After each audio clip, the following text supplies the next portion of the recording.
ప్రత్యేకించి NDA government form అయిన తర్వాత గౌరవ ముఖ్యమంత్రి చంద్రబాబు నాయుడు గారి నాయకత్వంలో నేను అటవీ శాఖ బాధ్యతలు తీసుకున్నాక, పర్యావరణ బాధ్యతలు తీసుకున్నాక ముందుగా రెడ్ శాండర్స్, ఎర్రచందనం స్మగ్లింగ్ ఒకటి ఇది నా దృష్టిలో ఉంది.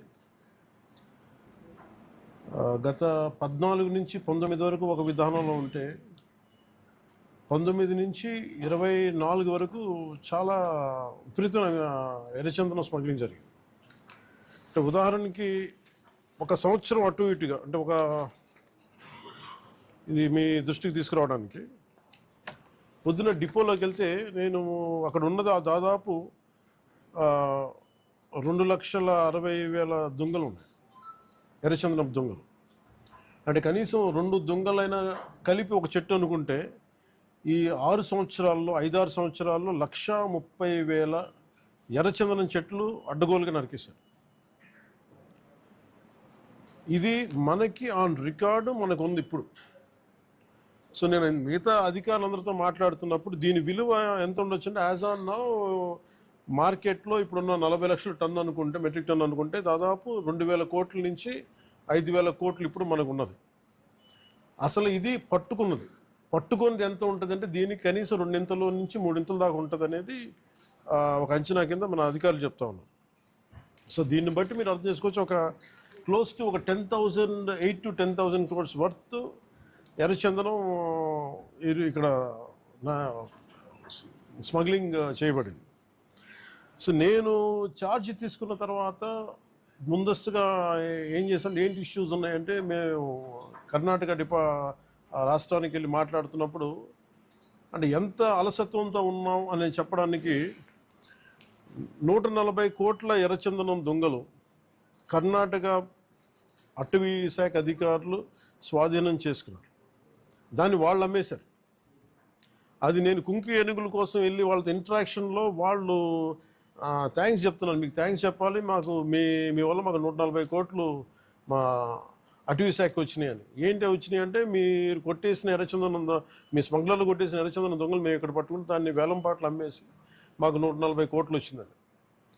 అంటే దీనికి అప్పుడున్న మంత్రులు కానీ ఒక్కరు కూడా బాధ్యత తీసుకోలేదు ఈరోజు.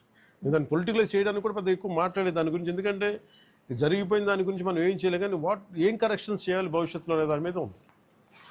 దీంట్లో కూర్చోబెట్టి ఎస్పీ సుబ్బారెడ్డి గారి నేతృత్వంలో టాస్క్ ఫోర్స్ పనిచేస్తూ ఉంది, రెడ్ శాండర్స్ని ట్యాకిల్ చేసే టాస్క్ ఫోర్స్.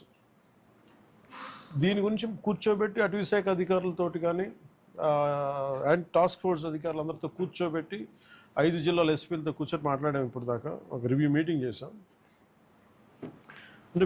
అంటే ఈ మీటింగ్ తాలూకు ఇంటెన్షన్ ఏంటంటే, ఎంత స్మగ్లింగ్ జరిగింది, ముందు ఎంతసేపు ఎర్రచందనం జరిగింది, ఎర్రచందనం స్మగ్లింగ్ జరిగింది అని, ద వాల్యూమ్ ఆఫ్ స్మగ్లింగ్ ఎంత ఉంది, ఎన్ని దొంగలు ఉన్నాయి మీరు ఊహించుకోండి. 2,60,000 దొంగలు అంటే 1,30,000 పచ్చని చెట్లు ఇప్పుడు ఈరోజు మన కొట్టేస్తే వచ్చినాయి.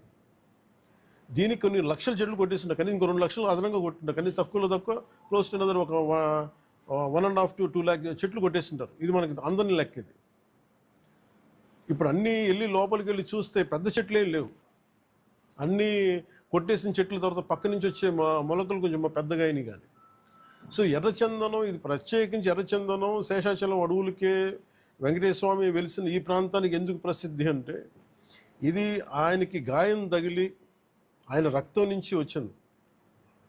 అందుకని దానికి ఆయన రక్తం కింద పడింది కాబట్టి ఆ రక్తాన్ని వృధా పోనివ్వటం ఎందుకని చెప్పి దానిని ఆయన ఎర్రచందనంగా చేశారనేది ఇది మన శాస్త్రాలు చెప్తూ ఉంటాయి. సో ఎర్రచందనం అనేది అంత ప్రాశస్త్యం దాన్ని. దాన్ని జస్ట్ ఏదో మనం కూర్చొని ఒక చెట్టు అని కాదు, ఇట్స్ ఒక డివైన్, దీనికి ఒక డివైన్ యాంగిల్ ఒకటి ఉంది.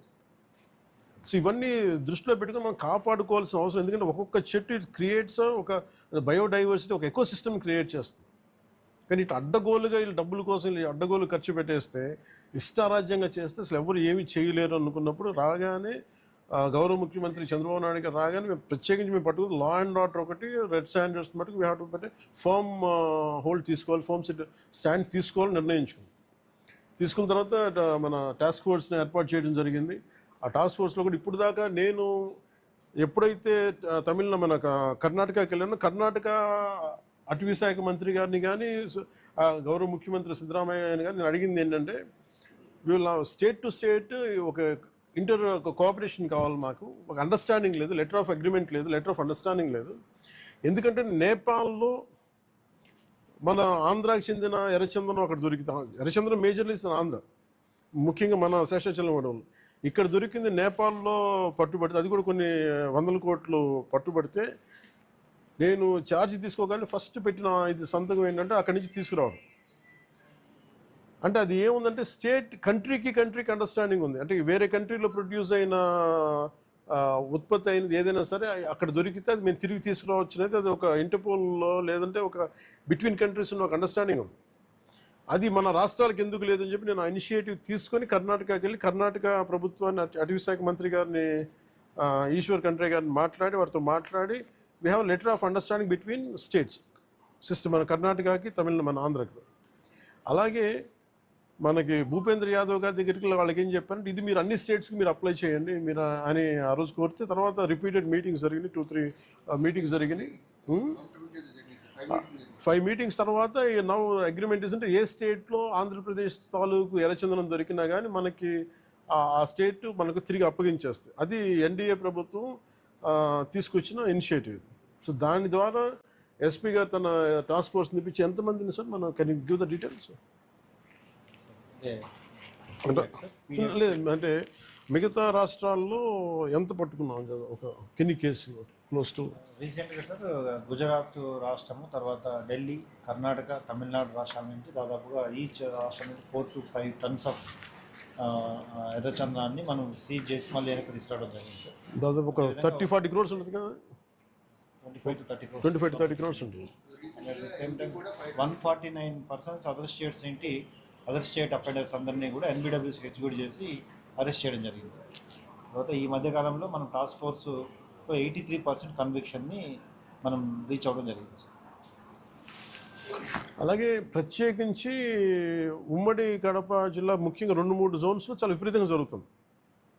అంటే అది చాలా అసలు విలువైన వుడ్, అది అసలు ఆ సిస్టమ్ అంతా ఆ అడవికి చాలా అవసరం. అది ఒకటి నేను గవర్నమెంట్తో మన డిపార్ట్మెంట్ ఫారెస్ట్ డిపార్ట్మెంట్ అధికారులతో కూడా చెప్పింది ఏంటంటే మొన్న రివ్యూ మీటింగ్లో కూడా ప్రత్యేకించి పేషి నుంచి నేను మాట్లాడుతుంది, ఎర్రచందనం ఏదైనా సరే మిగతా అవసరాలకు కావాలంటే తోటల్లో పెంచుకోవచ్చు, ఫామ్స్లో పెంచుకోవచ్చు, మేబీ అది వాళ్ళు వాడుకోవచ్చే. కానీ ఇది మటుకు ఈ అడవులకే పరిమితం అయి ఉండాలి, ఎందుకంటే ఈ ఎకో సిస్టమ్ని, ఈ బయోడైవర్సిటీని కాపాడేది మొక్క. సో అందుకని దీని మీద ప్రత్యేకించి మేము శ్రద్ధ తీసుకుంటా ఉన్నాం. ఈ ప్రత్యేకించి ఈ మీడియా మీకు ఈ మీడియా సమావేశం నుంచి నేను చెప్పదలుచుకుంది ఏంటంటే to all the red sander smugglers, 4 king పిన్స్ని ఐడెంటిఫై చేశారు. వాళ్ళని ఎలా పట్టుకోవాలి, ఏం తీసుకురావాలంటే దాని మీద చెప్పే కాదు కాబట్టి అవి టాస్క్ ఫోర్స్ కానీ state police and with the help of forest department దాన్ని తీసుకెళ్తారు ముందుకి. కానీ రెడ్ శాండర్స్ ఇది వెంకటేశ్వర స్వామి గాయం నుంచి పుట్టిన చెట్టు. ఇది సెంటిమెంటల్గా దయచేసి దీన్ని శేషాచలం అడుగుల్లోని ఎర్రచందనాన్ని దయచేసి ఎవరు కొనగండి. That's my first appeal. 2, ఎవరైనా సరే ఉపాధి లేక మీకు ఏదైనా కొట్టేస్తుంటే కన్సర్న్ కలెక్టర్ దగ్గరికి వెళ్ళండి, లేదా కన్సర్న్ లీడర్స్ దగ్గరికి వెళ్ళండి. స్థానికంగా ఇక్కడ ఎవరన్నా కూర్చోబెట్టి సహాయపడి దానికి ఏదైనా ఆల్టర్నేట్ ఎంప్లాయ్మెంట్ చేస్తాం తప్ప దయచేసి మీరు ఎర్రచందనం చెట్లలో నరికివేతలు మీరు పాల్గొనకండి. అలాగే మిగతా రాష్ట్రాల నుంచి వచ్చే వాళ్ళకు కూడా ఒక అవేర్నెస్ క్యాంపెయిన్ స్టార్ట్ చేస్తాం, తమిళనాడులో కానీ మిగతా చోట్ల నుంచి కానీ. ఆ క్యాంపెయిన్లో కూడా దయచేసి మీరు ఇక్కడికి వచ్చి దీన్ని మీరు కేసులో ఇరుకోవద్దు, అది చాలా ఫామ్గా చెప్తా ఉన్నాం. ఎడ్యుకేట్ చేస్తున్నాం, అవేర్నెస్ ప్రోగ్రామ్స్ ఇస్తూ ఉన్నాం, ఇవన్నీ. అలాగే నేను అడుగుతున్నా, it's also create law and order problems. అది ఎలా చేస్తున్నారంటే వీళ్ళు నరికి దొంగలు తీసుకెళ్ళిపోతున్నప్పుడు వీళ్ళని ఆపాలనుకున్నప్పుడు వీళ్ళు లైసెన్స్ ప్లేట్ లేని కార్లు కావచ్చు, లేదంటే అసలు ఇంజిన్లో కూడా చాసిస్ మీద నెంబర్లు చెడిపేసి దొంగతనం చేసిన కార్లు, అది ఒక చాలా క్రమబద్ధీకరణతో జరుగుతుంది, చాలా మెథాడికల్గా జరుగుతుంది. సో వీళ్ళకి మేమేం చేసుకున్నామంటే 1 సింపుల్ వార్నింగ్ అందరికీ ఇస్తుంది, ముఖ్యంగా రెడ్ శాండర్స్ అందరికీ కూడా. రెడ్ శాండర్స్ని ఎవరైతే సపోర్ట్ చేస్తున్నారో, మీరు స్మగ్లర్స్ కావచ్చు, కొట్టేసే వాళ్ళు కావచ్చు, కింగ్ పిన్స్ కావచ్చు, it's a very firm warning to you all. Operation Kagar లాంటిది ఎక్స్ట్రీమ్ లెఫ్ట్ వింగ్ ఎక్స్ట్రీజంనే హ్యాండిల్ చేయగలిగినప్పుడు ఈ కంట్రీ, ఒక ఐడియాలజికల్ బేస్డ్ ఉన్న వాళ్ళే కూర్చోబెట్టి కష్టమైపోతున్న లొంగిపోతున్నప్పుడు మిమ్మల్ని తాట తీసి కూర్చోబెట్టేస్తాం స్మగ్లర్లందరినీ. It's just a political will అంతే. మీరు కనుక ఇదే పనిగా చేస్తే 6 to 9 months ఆర్ 1 year అదే పని ఆపరేషన్ పెడతాం మీ అందరికి. మీరు స్వచ్ఛందంగా ఆపారా మంచిది, మీకు మీరు ఆపలేదా ఒక 1 year 1.5 year ప్రత్యేకమైన special zone special operation create చేసి మళ్ళీ ఇంకా రెడ్ శాండర్స్ ఎవడన్నా తిరగాలి చెట్టు కొట్టాలంటే కూడా భయపెట్టే స్థితికి మేము తీసుకొస్తాం. మేజర్ మీకు ఒక యాక్ట్ ఉంది, ఎవరన్నా సరే రెడ్ శాండర్స్ చెట్లు కొడితే వాళ్ళ ఆస్తులను కూడా సీజ్ చేయొచ్చు. ఆ అమెండ్మెంట్ ఆల్రెడీ చేస్తుంది ఫారెస్ట్ యాక్ట్లో. You have to be very very clear on that. So ప్రభుత్వం ఇంకా ఆలోచిస్తూ ఉంది తటపాయిస్తుంది, ఇంకా ఆ తటపాయింపులు లేవు. మీకు వెరీ స్టర్న్గా వెరీ ఫామ్గా చెప్తున్నాం, రెడ్ శాండర్స్ స్మగ్లర్స్ అందరికీ కూడా, దాంట్లో పాల్గొనే వాళ్ళు ప్రతి ఒక్కళ్ళకి కూడా it's a matter of time. So మీ అందరూ కూడా మర్యాదగా మీరు వెనక్కి వెళ్ళిపోయి వేరే పనులు చూసుకుంటారా లేదా ఇవే చేస్తారనేది చాయిస్ ఇస్ యువర్స్. ఎందుకంటే వన్స్ మేము ఆపరేషన్ స్టార్ట్ చేసినప్పుడు మటుకు ముఖ్యమంత్రి గారి దృష్టికి తీసుకెళ్తాం, ఆల్రెడీ ఆయన స్టార్ట్ చేశారు. ఇవన్నీ కాకుండా మేము బోల్డ్గా నరికేస్తాం, మమ్మల్ని ఎవరు ఆపర్ ఏం చేయరంటే ఇది ఒక ఎన్డీఏ గవర్నమెంట్, గుర్తుపెట్టుకోండి. It's a tough government. ప్రజల వెల్ఫేర్ ఎంత కోరుకుంటుందో, పర్యావరణాన్ని ప్రకృతిని మీరు విధ్వంసం చేసి ఎర్రచందనాన్ని అడ్డగోలుగా మీరు నరికేసి మీకు కనిపించేది ఈరోజు వెళ్ళి చూస్తున్న 1,60,000 ఎర్రచందనం చెట్లు నరికేసి ఎన్ని వేల కోట్లు డబ్బులు చేసుకున్నారో ఎవరిని మేము వదలం. ఇది మేము ఛాలెంజ్గా మీరు తీసుకొని మీరు చేస్తారంటే సంతోషంగా తీసుకోండి, ఆ కాన్సిక్వెన్స్ మీరు ఫేస్ చేద్దరు. ఇది చెప్పడానికి మీ అందరికీ పాత్రికేయ సోదరులందరికీ తెలియజేస్తాం. Thank you sir. జై హింద్ సార్. కోర్ట్స్ ద్వారానా సార్? కోర్ట్స్ ద్వారా అన్ని పనిష్మెంట్స్ ఉన్నాయి సార్ క్లియర్గా. నేను అనేది అంటే ఫస్ట్ ప్రైమరీగా ఏం చేయాలి sir? The biggest thing is మన ఇంట్లో మన పెరట్లో నుంచి వెళ్ళిపోతున్నప్పుడు ముందు మన పెరట్ని మన బార్డర్స్ని రక్షించుకోవాలి ఫస్ట్. వెళ్ళిపోయిన తర్వాత పోర్ట్లు వెళ్ళక ముందు మన కంట్రోల్లో ఉండగా మనం ఆపడం ఫస్ట్ ప్రయారిటీ కింద పెట్టాను. అదే మీరు అన్న మాట డిస్కషన్కి వచ్చింది. వేరే స్టేట్లతో మాట్లాడటం, నేను కర్ణాటక వెళ్ళి మాట్లాడగలను, తమిళనాడుతో వెళ్ళి మాట్లాడగలను, లేదంటే ఎస్పీ గారు మొన్న టాస్క్ ఫోర్స్ వాళ్ళు వెళ్ళి గుజరాత్ నుంచి పట్టుకొచ్చారు, సీజ్ చేసి ఢిల్లీ నుంచి సీజ్ చేశారు. ఇవన్నీ చేయొచ్చు, కానీ వాటన్నిటికంటే ముందు అసలు ఇక్కడి నుంచి ఒక మొక్క కూడా కొట్టకుండా ఉండి. ఎందుకంటే రాజస్థాన్లో వైష్ణవైట్స్ ఒక చెట్టు కొడితే దానికి ఒక యుద్ధాలు జరిగింది. సో అలాంటి నేను కోరుకున్న స్థానికంగా శేషాచలం అడవుల్ని మనకి వెంకటేశ్వర భక్తులందరూ కూడా మీరు కాపాడుకోవాల్సిన అవసరం ఉంది. ఒక్క చెట్టును కూడా కొట్టకుండా చూసుకోవాలి. నిజంగా అది మీ భవిష్యత్తులో ఫర్నిచర్కి ఏదైనా కావాలనుకున్నప్పుడు చాలా చోట్ల ఫామ్స్లు పెరుగుతున్నాయి.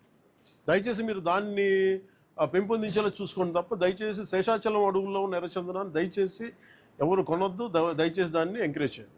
Thank you sir. అన్నీ ఉన్నాయి sir. I will let you know.